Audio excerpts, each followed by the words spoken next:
நம்ம அவங்கள மாதிரி ஆகணும் இவங்கள மாதிரி ஆகணும் அப்படின்லாம் ஆசைப்படாதீங்க. அதுக்கு தான் அவங்களே இருக்கிறாங்களே. நீங்களாவே வாங்க. தேவையில்லாத விஷயத்துக்கெல்லாம் நம்ம ரியாக்ட் பண்ணிக்கிட்டு வேணாம் நண்பா. லைஃப் கூட ஃபுட்பால் கேம் மாதிரி தாங்க.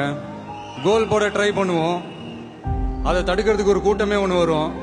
சமயத்துல நம்ம சைடு இருக்கிறவனே சேம் சைடு கோல் போட்டுருவான். அவ்வளவு ஈஸியால இந்த உலகத்துல நம்மள வாழ விட்டுற மாட்டாங்க, போட்டு ஒரு வழி பண்ணுவாங்க. நீங்க யாரை சந்தோஷப்படுத்துறதுக்காக இதெல்லாம் நீங்க செய்றீங்களோ அவங்களுக்கே ஒரு கட்டத்துல உங்களை பிடிக்காம போயிடும். நம்மளால எதை ஈஸியா ஜெயிக்க முடியுமோ அதை ஜெயிக்கிறது வெற்றி இல்ல நண்பா. நம்மளால எதை ஜெயிக்கவே முடியாதோ அதை எல்லாருக்குமே நம்மள பிடிச்சு போச்சுன்னு வைங்களேன், அப்புறம் life bore அடிச்சிடாது. 2 things will define you ன்னு சொல்லுவாங்க.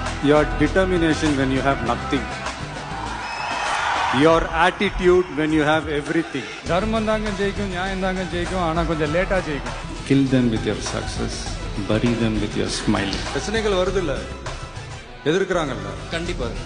அப்ப நம்ம